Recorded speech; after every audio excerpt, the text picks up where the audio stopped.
Welcome to my channel मुंह फट बंदा। आखिर जनरल ज़ियाउल हक जुल्फ़िकार अली भुट्टो का खुशामदी क्यों बना? आखिर जनरल ज़ियाउल हक भुट्टो साहब को 11 फ्रंटियर फोर्स का एजाजी कर्नल चीफ क्यों बनाना चाहते थे? ये सब सवालों का जवाब आपको इस वीडियो के आखिर तक मिल जाएगा, तो प्लीज इस वीडियो को पूरा देखें ताकि आपको पूरी कहानी समझ में आ सके। तो आए इस कहानी को सुनते हैं। 11 फ्रंटियर फोर्स मई 1849 को खड़ी की गई थी। 1972 में लेफ्टिनेंट कर्नल ज़ियाउद्दीन जावेद इसके कमांडर पोस्ट बनकर आए। उन्होंने यूनिट की बागडोर संभालने और यूनिट को अपनी हिकमत अमली के मुताबिक रुख देने के बाद एक दिन ऐलान किया कि वो यूनिट के 125 साला यौम तासीस पर वज़ीर-ए-आज़म जुल्फ़िकार अली भुट्टो को बतौर मेहमान खुसूसी बुलाएंगे। शुरू में किसी ने इस ऐलान को अहमियत न दी। ज़ियाउद्दीन जावेद 1 साल से ज्यादा अरसे तक आर्मर कोर्स सेंटर GHQ के मुख्तलिफ डायरेक्टर्स और वज़ीर-ए-आज़म सेक्रेटरीट के साथ खत कुताबत करते रहे। बिलाखिर GHQ से इजाजत मिल गई तो वज़ीर-ए-आज़म की दस्तयाबी का मसला दरपेश था। ज़ियाउद्दीन जावेद चाहते थे कि तकरीब एक तो साल के दूसरे हिस्से में हो और दूसरे खुशगवार मौसम में हो। वज़ीर-ए-आज़म ने रूस के दौरे के बाद अक्टूबर में 2 दिनों के लिए आने का फैसला किया और ये इत्तला GHQ और रेजिमेंट को पहुंचा दी गई। यूनिट में वज़ीर-ए-आज़म का आना एक बहुत अच्छा इवेंट होता है। यूनिट में वज़ीर-ए-आज़म का आना एक बहुत आम इवेंट होता है।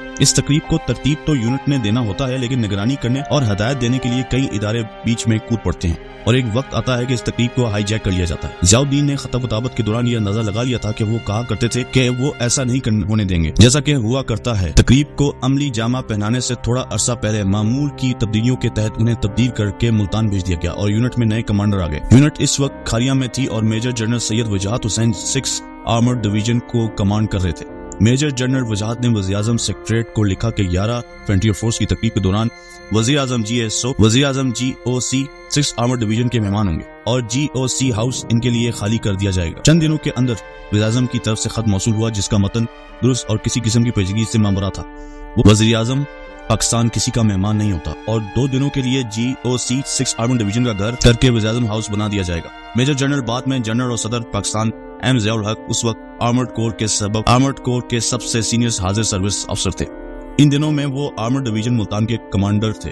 वो तकरीब के लिए मदऊ थे और इन दिनों में उन्होंने भी एक अलग तकरीब का एहतमाम किया हुआ था जिसमें भुट्टो साहब को पाकिस्तान आर्मर्ड कोर का एजाजी कर्नल इन चीफ बनाना था। जनरल ज़िया बस में आए और खारिया छावनी पर उतरकर उन्होंने मिलिट्री पुलिस की चेक पोस्ट से यूनिट में टेलीफोन किया।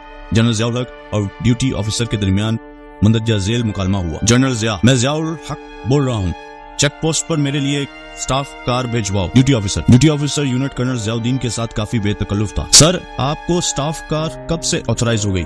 जनरल ज़िया चीखते हुए, मैं जनरल ज़िया बोल रहा हूँ।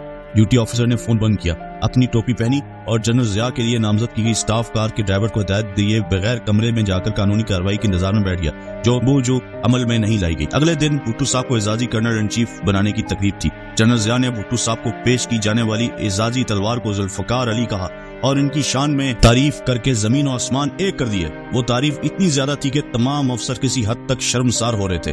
दोपहर को भुट्टो साहब का 11 फ्रंटियर फोर्स की मेस में खाना था।